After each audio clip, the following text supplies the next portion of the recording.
Swaran Arya art YouTube அன்பர்கள் அனைவருக்கும் வணக்கம். என் சேனலை சப்ஸ்கிரைப் செய்து பார்ப்பவர்கள் அனைவருக்கும் நன்றி. மேலும் பார்ப்பவர்கள் சப்ஸ்கிரைப் செய்து பார்க்கவும். நாம் இன்னைக்கு பார்க்கறது வெண்பூசணி தயிர் பச்சடி. இதுக்கு நாம் என்னென்ன பொருள்கள் வச்சுருக்கோம் அப்படின்னு சொல்லி பார்க்கலாம் பாருங்கள். தக்காளி, அப்புறம் கருவேப்பிலை, கொத்தமல்லி ஃபைனாக சாப் பண்ணியிருக்கோம், க்ளீன் பண்ணிவிட்டு.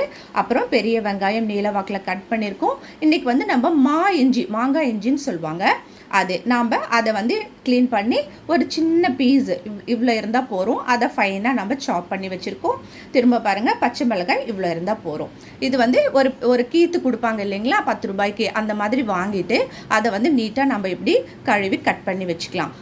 இதில் வெண்பூசணியில் என்னென்ன சத்து அப்படின்னா, இது நீர் நிறைந்த காய்ங்க. அதனால இது நம்ம உணவாக எடுத்துக்கொள்ளும் பொழுது அஜீரணம் மற்றும் வயிற்றுப்புண்கள் ஏற்படாமல் தடுக்கிறது.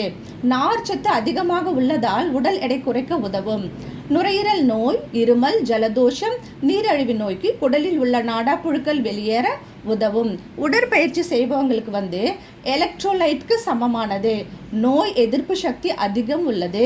இதில் பெண்களின் வெள்ளைப்போக்கு நீங்கும். அதனால் இதுக்கு நம்ம ஒரு தயிர் பச்சடி பண்ண போகிறோம். அப்புறம் ஒரு கப் தயிர். ஃபஸ்ட்டு நம்ம ஒரு ஸ்பூன் எண்ணெயில் பெரிய வெங்காயம் தாளித்து விட்டுட்டு, பெரிய வெங்காயம், பச்சை மிளகா, அப்புறம் பொடிசாக நறுக்கின இஞ்சி இதை சேர்த்து நல்லா நம்ம வணக்கிடணும்.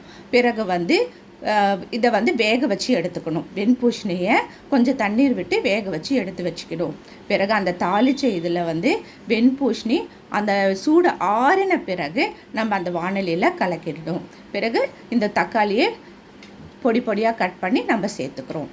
நான் பூசணி பச்சடி செஞ்சுட்டேங்க. உங்களுக்கு எப்படி செய்கிறது அப்படின்னு சொல்லிட்டு உங்களுக்கு காட்டுறதுக்காக இது பண்ணிகிட்ருக்கேன். பாருங்கள், இப்படி சூடு ஆறின பிறகு நாம் இந்த வெண்பூசணி, பெரிய வெங்காயம், அப்புறம் பச்சை மிளகாய், இஞ்சி அதெல்லாம் சேர்த்துட்டு ஒரு கப் தயிரோடு இதை சேர்ந்து சாப்பிட அவ்வளோ ருசியாக இருக்கும். இந்த சம்மரை நாம் இப்படி ஒவ்வொரு விதமாக தான் நம்ம விரட்டி எடுக்கணும். அப்புறம் நம்ம இது குழந்தைங்களுக்கு கொடுக்கலாம், பெரியவங்களுக்கு கொடுக்கலாம். நல்ல டைஜஷன் பவர், ரொம்ப நல்லாயிருக்கும். நல்ல ஃபில்லிங்கான உணவும் கூட. டயபெட்டிஸ் பேஷண்ட்டுக்கு இது ரொம்ப அருமையான உணவு. செஞ்சு பார்த்துட்டு சொல்லுங்கள்.